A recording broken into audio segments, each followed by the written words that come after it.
Assalamualaikum warahmatullahi wabarakatuh. Salam sehat, salam PKS.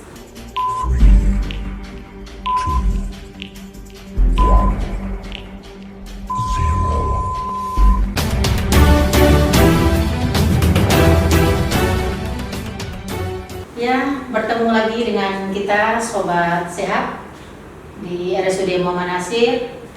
Telah hadir bersama kita Dokter Cantik, Dokter Sulisna Dewi SPKJ.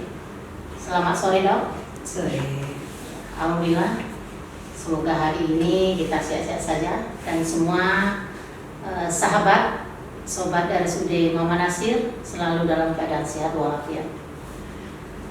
Untuk tema kita podcast hari ini kepada Dokter Dewi, kami silakan kira-kira tema apa yang akan kita bincang hari ini.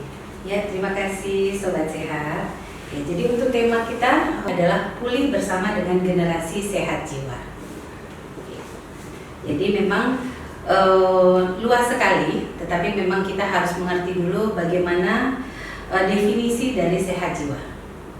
Jadi definisi dari sehat jiwa itu kita harus merasa sehat dan bahagia, kemudian kita mampu menghadapi tantangan hidup baik sekarang maupun ke depannya. Kemudian berpikir positif tentang diri sendiri dan berpikir positif tentang orang lain. Dan yang terakhir adalah dapat menerima diri sendiri apa adanya dan juga menerima orang lain apa adanya. Itu dulu. Iya, berarti artinya Dokter Dewi, berarti dalam kehidupan sehari-hari kita memang dituntut untuk selalu bahagia. Betul. Ya, dok ya. Bahagia ini artinya bahagia lahir dan batin. Betul. Ya. Mungkin kira-kira kalau dalam keseharian dalam sehari-hari kita dihadapi dengan berbagai permasalahan hidup. Nah, ini tadi ya. Kalau kita lihat yang lagi yang lagi viral ini di masa remaja, ini paling tinggi untuk angka depresi. Ya. Mungkin salah satu kalau kita lihat di beberapa berita itu ada beberapa remaja yang lagi musimnya sekarang dibully. Betul. Nah, itu akan berdampak ke kejiwaan mereka. Betul. Itu kira-kira gimana dok? Iya. Jadi kita melihat dulu dalam depresi itu adalah suatu gangguan, bagian dari gangguan kesehatan mental. Begitu. Jadi depresi itu memang ditandai dengan mood yang menurun. Mood yang menurun tuh bisa dia bersedih sepanjang hari, kemudian juga dia kehilangan minat. Jadi minat yang tadinya dia sukai. Contoh deh, kalau misalkan kita dulu suka nonton, jadi nggak suka. Suka belanja, jadi nggak suka. Berarti artinya hobi ya? Tadinya hobi, jadi jadi meninggalkan. Kemudian menarik diri dari teman-temannya. Ya, kemudian juga ada gangguan tidur. Kadang dia banyak tidur, kadang juga dia nggak bisa tidur. Kemudian gangguan dalam selera makan. Nah, kemudian ada pikiran-pikiran hampa atau rasa bersalah. Ya, kemudian juga sampai yang paling berat adalah menyakiti diri. Nah, ini harus terjadi selama 2 minggu berturut-turut. Nah, jadi memang kita nggak bisa, memang orang awam mengatakan bahwa depresi itu hanya bagian dari kesedihan. Kadang-kadang orang yang lagi sedih bilang, lu depresi loh gitu. Tapi sebenarnya adalah depresi yang betul-betul gangguan depresi dari kesehatan jiwa adalah yang seperti tadi. Dia harus terjadi, gangguan moodnya itu terjadi selama 2 minggu berturut-turut. Berarti kira-kira dok untuk depresi ini ada kira-kira keturunan atau memang pengaruh lingkungan atau bagaimana? Ya, jadi memang dikatakan untuk prevalensi depresi ini ada faktor keturunan, begitu ada. Ya, tapi lingkungan sebagian besar itu mencetuskan lebih awal. Gitu ya.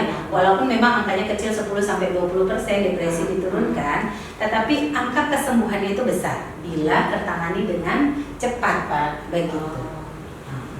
Ya, mungkin terakhir Bu Dokter, kira-kira ini trik mungkin terakhir untuk sobat semua, untuk para orang tua yang memiliki anak, kita semua yang memiliki keluarga, kira-kira trik apa untuk menghindari dari depresi tadi ya. Oke. Jadi sebenarnya kita harus mengenali dulu karakter dalam keluarga kita. Yang tadinya karakternya ceria, kemudian jadi berubah. Nah, itu ada hal apa yang terjadi? Nah, peran kita sebagai orang tua kadang-kadang kita suka luput bahwa teman bicara yang harusnya berada di rumah itu jadi apa istilahnya, karena kita sibuk dalam pekerjaan gitu, kita harus meluangkan waktu buat anak-anak kita di rumah, ya terutama para remaja. Jangan dijadikan media sosial sebagai dia mencurhatkan, curhat. Akhirnya media sosial itu akan bumerang buat anak-anak kita, remaja kita. Jadi pembulian, makin depresi lagi. Begitu. Jadi sikap kita sebenarnya, depresi itu bisa sembuh sempurna. Jadi nggak usah takut dan nggak usah malu. Cari bantuan itu nggak usah malu. Jadi kita memang berikan support dulu. Berikan waktu dulu, waktu luang untuk dia mencurhatkan hatinya, apa yang terjadi dalam masalah remaja. Ya contoh tadi pembulian, itu kan masalah remaja. Ya, kadang-kadang ada banyak sekali kejadian orang tua tidak mengerti apa yang terjadi dalam kehidupan remajanya. Dan mereka, saya tanya, kamu kalau misalkan bercerita tentang kehidupan kamu, curhat itu ke siapa? Ke orang tua nggak pernah. Jadi orang tua tidak pernah tahu apa yang dilakukan oleh anak-anak mereka. Iya, berarti artinya Dok, sebagai orang tua, kita harus memposisikan diri kita sebagai teman untuk anak kita. Betul. Ya gitu ya, supaya anak kita bisa bercerita dengan bebas kepada kita. Iya.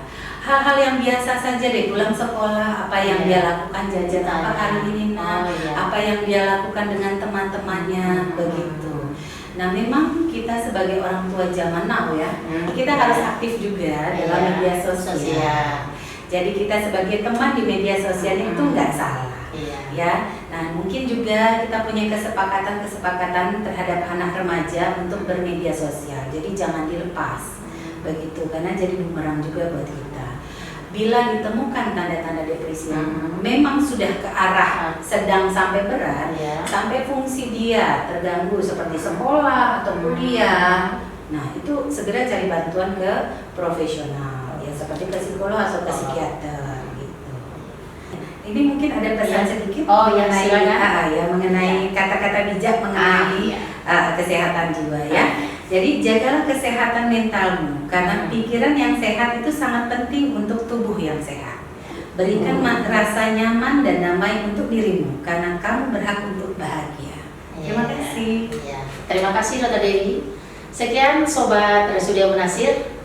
Mungkin itu saja dari kita. Semoga kita selalu dalam keadaan sehat walafiat. Kita menjadi orang tua yang selalu yang memperhatikan anak-anak kita, keluarga kita, ya dokter ya. Semoga kita selalu sehat. Terima kasih kepada Dr. Dewi. Assalamualaikum warahmatullahi wabarakatuh.